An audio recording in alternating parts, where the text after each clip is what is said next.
So, hi everyone, this is Dr. Aman Tilak. I am currently pursuing my MD at Department of Nuclear Medicine at AIIMS New Delhi. I've done my MBBS also from the same medical college. Back in the year 2017, I secured an All India rank of 33 in the AIIMS UG entrance examination. NEET 2023 का result कब आने वाला है? This is the most asked question. आप हर जगह पूछ रहे हो, चाहे मेरे सोशल हैंडल से हो या किसी भी टीचर, किसी भी यूट्यूब, हर जगह यार आप ये क्वेश्चन जो पूछ रहे हो. Times of India, one of the most reputed newspaper, क्या कहता है? NTA has not confirmed any date and time for announcement of NEET 2023 results. This is the truth. ठीक है. इससे पहले कि यार ये वीडियो हम लोग शुरू कर रहे होंगे, मैं बता दे रहा हूं क्या क्या चीजें कवर कर रहे होंगे. पहली चीज कवर कर रहे होंगे कि एक्चुअली एनसीईआरटी पे था कि नहीं पेपर. दूसरी चीज बात कर रहे होंगे कि एक्सपेक्टेड कट ऑफ क्या रहने वाला है, रियलिस्टिक एनालिसिस करके बात कर रहे होंगे.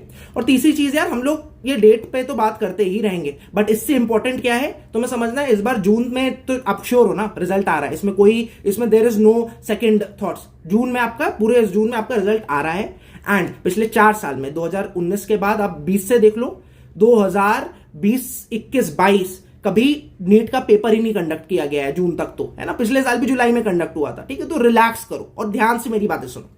पहले जो बच्चे बोलते हैं कि भाई उन्होंने 2023 में भी नीट अच्छे से पढ़ा और एनसीईआरटी से अच्छे से पढ़ा उन्होंने, और शायद से उनके मार्क्स नहीं आ पाए, मेरा आपको क्लियर जो व्हाट आई से कि तुमने शायद से नहीं पढ़ी थी एनसीईआरटी अच्छे से. एनसीईआरटी से एक्चुअली पेपर आया था बायोलॉजी में, जिनने ढंग से पढ़ी थी 345 355 तक भी नंबर बन रहे हैं उनके. Please understand this. ठीक है. एक सिंपल सा यार, मैंने तुमसे यार क्वेश्चन पूछ ले रहा हूं. ये एक डायग्राम है एनसीईआरटी का, है ना. क्या तुम डेफिनेटली बोल सकते हो कि कौन सा डायग्राम है ना. एनसीईआरटी ऐसे पढ़ी होनी चाहिए कि यार तुम्हें फ्यूकस बोल रहा हो तो आंख में डायग्राम बन जाना चाहिए कि यार इस तरीके का यहां पर था पेज में. डिक्टियोटा बोल रहे हो, पोरफायरा बोल रहे हो, पॉलिसोफोनिया बोल रहे हो, राइट. तुम्हें ये बन जाना चाहिए डायग्राम कि ये यहां पर इस पेज पे इस साइड पे नीचे था या ऊपर था, कहां था, बीच में था, राइट. नाउ नेक्स्ट थिंग, यहां पर बहुत सारे लोग हैं, मैं तुम्हें बता दे रहा हूं, 60% of the people have wrongly answered this simple question. NCERT का डायग्राम है. कौन सा डायग्राम है? कुछ पूछा भी नहीं, लेबलिंग भी नहीं पूछी हुई है. जो बच्चों ने सही जवाब भी किया उन्होंने तुक्का लगाया फ्यूकस या डिक्टियोटा में से, right. So question is not this कि भाई तुमने तुक्का लगा दिया सही हो गया. नहीं, क्या तुम डेफिनेटली बोल सकते हो, है ना. And this is what I am doing. NTA अभ्यास जो है ये ऐप थी जो हमारी रिलीज हुई थी नीट की प्रिपरेशन के लिए, एंड उसी से सिमिलर मैंने नाम सा रखा. And this is NCERT Abhyas challenge #1. मतलब मैं क्या कर रहा हूं, अब अपने टेलीग्राम चैनल पे अमन तिलक ऑर्गेनाइजेशन सर्च कर लेना यार, उस पर टेलीग्राम पर 5 ऐसे क्वेश्चंस, है ना, हर रोज जो है अगले 5 दिन के लिए, जो कि एनसीईआरटी से लिए गए. और मैं तुम्हें फिर से बता दूं, ये 60% लोग आंसर नहीं कर पाएंगे क्योंकि उनने शायद से एनसीईआरटी अच्छे से पढ़ी ही नहीं है. So now the question is कि क्या तुमने अच्छे से एनसीईआरटी पढ़ी, या तुम जानना चाहते हो कितने पानी में हो. ये जरूर से अटेंड करना. ये आप टेलीग्राम का लिंक आप डिस्क्रिप्शन में मिल जाएगा, सर्च करके भी जा सकते हो. नेक्स्ट क्वेश्चन आप सबसे, है ना. एनसीईआरटी के लाइन है, मैं पूछ रहा हूं तुमसे. The base of semicircular canals in ear is swollen and is called crista ampullaris, is called ampulla, and contains projecting ridge called macula, contains projecting ridge called crista ampullaris which has hair cells. NCERT की line पे है ना. 65% have not been able to answer this correctly. So end of this conclusion क्या है यहां पर कि भाई तुम्हें एनसीईआरटी अच्छे से एक्चुअली वर्ड बाय वर्ड पढ़नी है. अगर ये तुम्हें अच्छे लग रहे होंगे, तुम जाके टेलीग्राम पे इस पे क्लिक करोगे, तुम्हें तुरंत आंसर इस पर मिल रहा होगा. 5 दिन के बाद if you like this we will continue this, right. And you will actually भी हैव, तुम्हें एक्चुअली समझ में आ रहा होगा कि भाई तुम कितने पानी में हो, कितना आपको एनसीईआरटी पढ़ी है नहीं पढ़ी है, राइट. नाउ ध्यान से बात सुनना. जी न्यूज का तुम देख सकते हो यार, ये बिल्कुल 2022 में तुम्हें पता होगा 18.72 lakh people had actually registered, out of which 95% had turned out to give the NEET examination. 2023 में ये चीज 20.87 लाख कैंडिडेट्स हैं, जिनमें से की अटेंडेंस भी बढ़ गई है. पहले 95% अटेंडेंस थी, अब 97.7% अटेंडेंस है, माय डियर फ्रेंड्स. सो देखो, यहां पर कोई भी बात नहीं कर रहा है. एक्चुअल तुम्हारा जो कंपटीशन उन लोग से जो एक्चुअली बैठ रहे पेपर देने के लिए, ना कि वो जो रजिस्टर कर रहे हैं, राइट. सो 17.8 लाख पीपल थे जिनने एक्चुअल अपीयर किया, है ना. 95% लगा लो तुम इसका, है ना. एंड तुम्हारा 20.4 लाख है जो कि इस बार एक्चुअली बैठे हैं. मतलब 2.5 लाख से ज्यादा एस्पिरेंट्स वो इंक्रीज हो चुके हैं पिछले 1 साल में. 15% आप मान लो. Now what you have to understand, ये देख के ऐसा लग रहा हो कि भाई नीट का जो कट ऑफ है वो बढ़ने वाला है. मार्क्स मतलब शायद से 620, 625, 630 पे आने वाला है, कट ऑफ बढ़ने वाला है. But this is not what is the only factor जहां पर कि कट ऑफ डिपेंड करता है. पहले तो अब मेरा आपसे सवाल यह है कि कट ऑफ से मतलब क्या है. कट ऑफ से क्या आपका मतलब है कि रैंक वर्सेस योर मार्क्स, या फिर कट ऑफ से मतलब है कि भाई तुम्हें कॉलेज मिल रहा है. सो एज सच तो जो एक्चुअल जो डेफिनेशन है कट ऑफ की वो ये है कि 50 परसेंटाइल है ना, 50 परसेंटाइल 150 नंबर, उससे तुम्हें कोई मतलब नहीं. हम जो कट ऑफ बोलते हैं उसका मतलब ये है ऐसी मार्क्स पर जहां पर कि हमें एक मेडिकल कॉलेज मिल जाए गवर्नमेंट वाला, है ना, जिसकी फीस अफोर्डेबल हो, clear cut. This is what we mean, है ना, उस पर बात कर रहे होंगे, है ना. तो कट ऑफ केवल यार नंबर ऑफ एस्पिरेंट्स पर डिपेंड नहीं करता, और भी फैक्टर्स हैं. मेजर जो फैक्टर है पहला डिपेंड करता है यार, देखो, difficulty of the paper.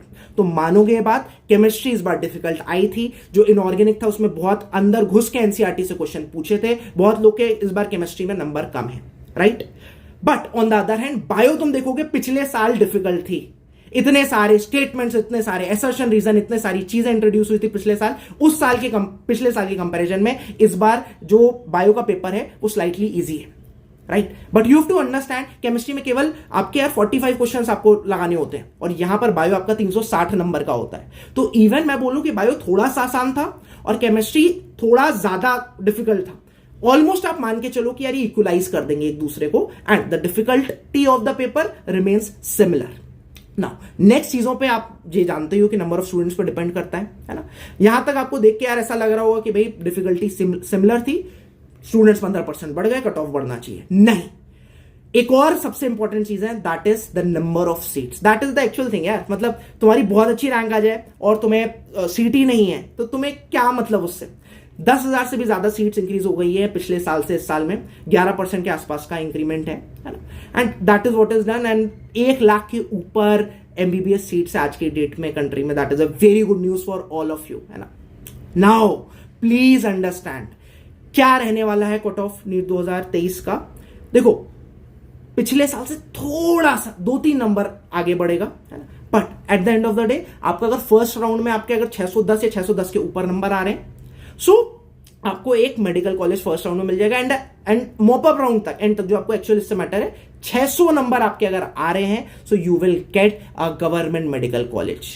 The opposite side इसका ये है कि भाई if you are not getting 600 marks, है ना, you will not get a government medical college. एक मैंने पोल कराया कि भाई कितने मार्क्स आ रहे हैं आपके, तुम्हें बहुत सरप्राइजिंग लगेगा रिजल्ट उसका देखकर. ये तुम देख सकते हो, है ना, कितने लोगों के 300 नंबर 400 नंबर भी नहीं आ पा रहे हैं, राइट.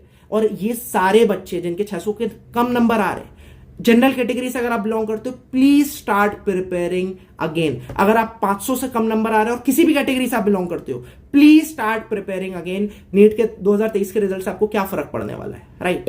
एक्चुअली आप 2024 के लिए अच्छे से पढ़ो. एनसीईआरटी आप बोलो मत कि केवल पढ़िए, एक्चुअली वर्ड बाय वर्ड पढ़ो, है ना. Now, Times of India says कि NEET UG 2023 result will be declared by the second week of June, जो कि होता है ये इस वाले वीक में, है ना. तो होपफुली यार आपका वेडनेसडे तक जो है रिजल्ट आ जाना चाहिए. But at the end of the day आप मान के चलो संडे तक तो कुछ भी करके आप मान के चलो, है ना, रिजल्ट आ जाना चाहिए ही चाहिए. नहीं तो इस जून में भी आ जाए तो तुम्हें क्या फर्क पड़ रहा है उससे. अगर तुम्हारा सिलेक्शन हो रहा है, 600 के ऊपर नंबर आ रहे हैं, रिलैक्स रहो. 600 के नंबर नीचे आ रहे हैं उससे, है ना, 200-300 नंबर आ रहे हैं, तो भाई पढ़ो ना 2024 के लिए. That is what has to be done. Now for all of you, सारे physics being the most difficult subject for all of you, सारे जो उसके फॉर्मूलाज है, सारे जो इंपॉर्टेंट चीजें हैं उसके एप्लीकेशन से, इवन प्रीवियस ईयर जो क्वेश्चन बेस्ड एप्लीकेशन है, वो मैंने अपने टेलीग्राम चैनल पे विदाउट एनी एक्सेप्शन सारे चैप्टर्स के अपलोड कर दिए हैं. इवन बायो का तुम्हें इंटरेस्टिंग लगेगा, सारे जो भी चैप्टर्स हैं, देखो सीक्वेंस वाइज, देखो 1 से लेके तुम्हारे यहां तक देखते चले जाओगे, 38 चैप्टर्स के सारे जो है डिजिटल हैंडमेड नोट्स हैं with previous year annotation, frequently asked topics, NCERT diagrams, table, सब कुछ मैंने इसमें डाला हुआ है. देखो प्लान ग्रोथ एंड डेवलपमेंट खोल देता हूं मैं, ये सब एनसीईआरटी के डायग्राम्स है ना. एनसीईआरटी में देखो anyways NCERT is the Bible, वो पढ़ रही है. देखो एनसीईआरटी के टेबल्स चार्ट जैसा मैं बोल रहा हूं, दैट इज देयर. सिंपल सी बात है, देखो एनसीईआरटी में तुम्हें सब मिल रहा होगा, है ना. What we have actually done, उसको अरेंज किया हुआ है. जैसे कि ये डिस्कवरी थी, है ना, प्लांट ग्रोथ हार्मोन्स की, उसमें एनसीईआरटी में अलग अलग जगह दिया हो, पैराग्राफ में दिया हो, वहां पर एक जगह पे समराइज कर दिया, जिससे कि आपको इजी हो जाए याद करने के लिए. सारे जो हार्मोन्स हैं, इन सबके जो टेबल, इसको point wise we have enumerated. ऐसे सारे चैप्टर्स में वी हैव डन इट. तो जाके आप टेलीग्राम चैनल पे you have to just search Aman Tilak organisation on Telegram and you can be here. Second चीज, NCERT Abhyas challenge is open for all of you. 5 दिन 5 सवाल एनसीईआरटी से ही पूछूंगा मैं, देखते हैं कितने लोग आंसर कर पाएंगे. मेरा बेट है 60% लोग आंसर नहीं कर पाएंगे. अगर नहीं कर पा रहे हो आप, don't feel sad. Actually read NCERT word by word. Trust में तुम्हारे 340 350 नंबर आ रहे होंगे 360 में से. एनसीईआरटी अगर ढंग से पढ़ोगे 2024 में. द फैक्ट इज तुमने अच्छे से नहीं पढ़ी है, इसलिए तुम a simple question like this answer नहीं कर पा रहे हो.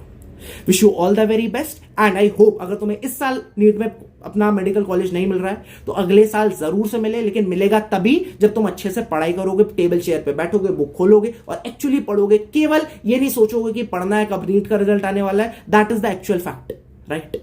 Wish you all the very best. ये चैनल अच्छा लगा हो तो लाइक बटन को हिट करो एंड सब्सक्राइब को do not forget and please share this to your friend. यार काम की बातें की हुई हैं इसमें. Thank you so much for watching. Bye bye.